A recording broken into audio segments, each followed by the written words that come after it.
one of the reasons we aren't going to see the Cowboys in this year's NFC Championship is we're not going to see them in the divisional round. We're not going to see them in the divisional round in part because of the final play from the wild card game against the 49ers. Here's McCarthy from yesterday with a big-ass word salad about the final play and why it didn't work.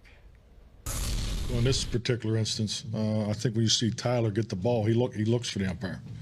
He turns and looks for the umpire. So I think it's only a natural reaction to, because if the umpire's not there, we're taught to put the ball in a proper space. And I think not only the distance that the umpire had to come from, and the collision that he was part of, I can't speak on his behalf.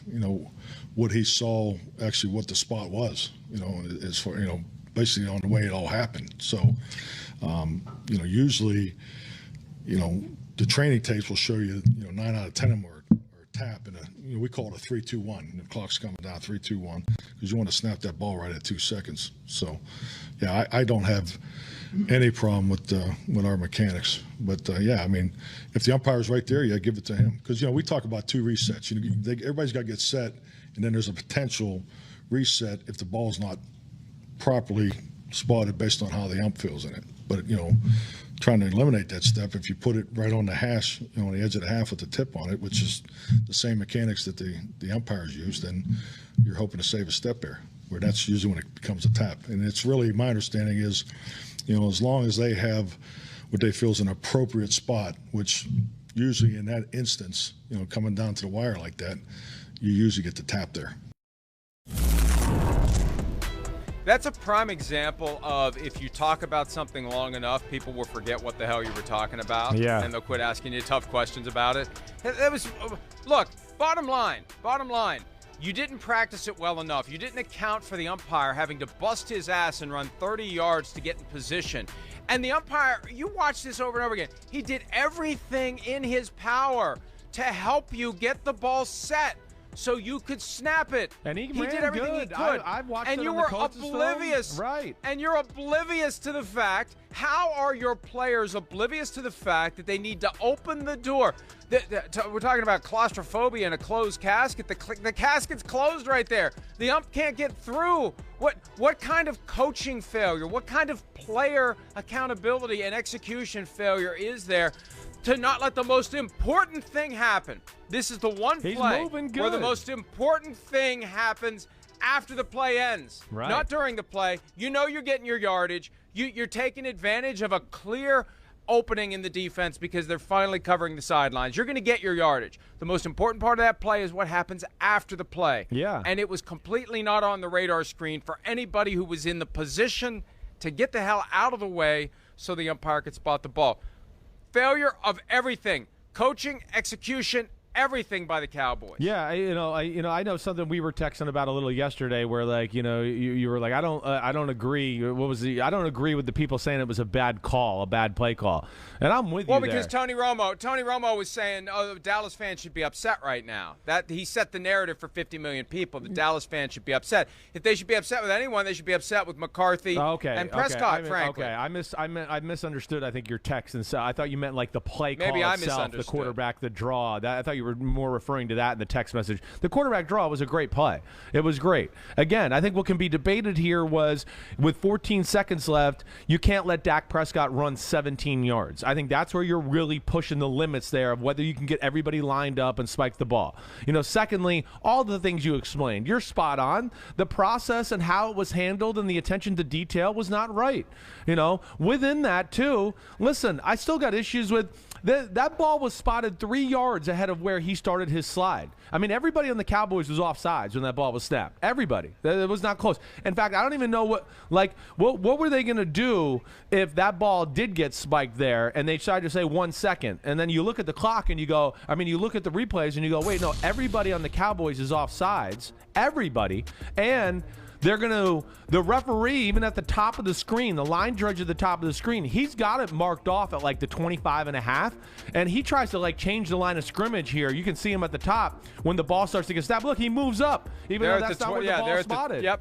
The ball wasn't even spotted. So, like, the whole process was wrong. I don't know. And again, the referee, this is not some old crickety old man who couldn't run down there. You could see he had some movement skills. I've watched it on the coach's film. He could run. He got there in plenty of time. It's as fast as you can expect a referee to get there. That's for sure. But you're there. That's the problem. Dak Prescott, I don't know what he's doing. He's over there looking at the clock. And, yeah, the process of the referee has to touch the ball, get this spotted in the right way. Dallas kind of just took that for granted. It didn't handle the situation the right way there. And that's why they're going to be sitting at home this weekend. And this is why I say there's a handful of great coaches and there's everybody else, because the great coaches have the attention to detail. They practice the play with an umpire to the extent that they're if you're going to put your whole season eggs in that basket, you're going to understand and account for everything that needs to happen. There needs to be you need to practice it so the umpire gets there. And Chris, something we've said, because we know this happens when coaches will say to the officials what they're planning to do. During the timeout that the 49ers called, because this wasn't, hey, let's go do the next play. There was a timeout called before this happened. No doubt. You grab, if you're McCarthy, you come here. We're going to run on this play, so be ready to get down there. We need you to get in position. And we're going to make sure you can get in position. I've already told my guys, get your ass out of the way so the umpire can get through and spot the ball. Lack of detail. That's the thing. You're here, you want to get here. Coach that doesn't pay attention to detail keeps you here. Coach that has all the details covered gets you here. It's that simple. It's that simple. It does not take an advanced degree in anything to understand that. No, it does not. You're right. And listen, the part about, like, you know, the one thing I will question about the whole process, like, for real here, and I mean, we've questioning a lot of it, of course, but I don't know. Again, I was never on a team where we talked about, like, hey, give the ball to the center. I really wasn't. That was never talked about, in my opinion. Even, the end of my career, even, talking to coaches now, working in New England for the short period of time I did, it was give the ball to the referee, give the ball to him. It was never give the ball to the center and let him swat the ball. That's the first time I've heard of that. It really is. It was always, anytime I practiced this drill in practice, or even a backup quarterback watching it, hey, we get down there, blah, blah, blah. Everybody was looking for the referee. Here's the ball, so you can take it and spot it, and we can get lined up. I never remember, maybe I'm wrong, the conversation of, hey, give the ball to the center. No, and let that's him their figure it out. job. So you don't get to spot the ball yourself. That's the number one thing I question here. I know there's like the tap thing, and that can be involved. Yes, but again, you're at that point where you can tap the ball. You're assuming that the spot of the ball was absolutely correct. And I'm sorry, the center doesn't get to just absolutely say, "Oh, wait, we're the Cowboys, and we want to spot the ball 3 yards in front of where we actually should." And that's where, to me, that's the one I just go, "What? I don't know. I don't know any of my friends or coaches I talked to, and I don't remember being coached. Just give the ball to the center in that situation, and let's see where it goes from there." That's the one I really question. This isn't sandlot football. This isn't the honor system. The team with the ball does not get to decide where the ball is spotted. And it's just a failure. It's just a complete failure of people who are paid millions of dollars to understand how the game works, how the rules are applied, how it all happens, to envision and realize and visualize how this play is actually going to unfold during a game. You can practice it all the time, but if you're practicing it with your head halfway up your butt, it isn't going to matter when it's time to go do it. Well, it is going to matter. It's going to keep you from doing it. I think that's what we see here. This is why, and again, I'm not trying to get Mike McCarthy fired. I'm trying to get people to understand, number one, for all the, because I think people in football want to make it seem mysterious and complicated, and there are aspects of it that are. I don't want to make it seem overly simple, but for something like this, it's pretty damn simple. You've either covered all your bases in figuring out how to implement this play and execute this play and make sure there's time on the clock when it's all said and done, or you haven't. And it's clear to me, for a variety of reasons, the Cowboys just didn't. They just didn't. No. So that's why. That's why Cowboys fans, I think, are asking themselves, can we do better? That play is the reason. Not the fact they were getting their asses kicked 23-7. That's a separate issue. The fact that they had a window to win the game and they blew it is the thing that's getting Cowboys fans to say, why did we blow it? How did we blow it? would a great coach have blown that moment? No, I that's fair. I understand. I think it's a little bit of that, right?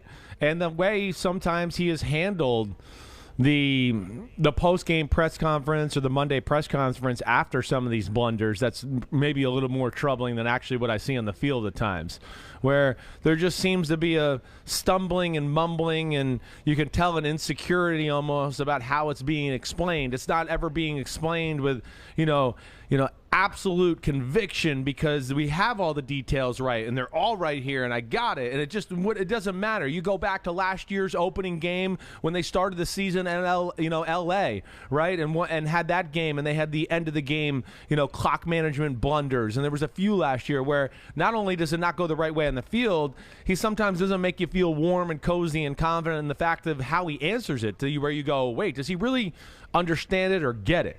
And I think that's also what adds to some of this angst or whatever you want to call it from the Cowboys fan as far as how it looks and everything like that. Hi, I'm Mike Tirico, and thanks for watching. Make sure to hit subscribe for the latest news and highlights from NBC Sports.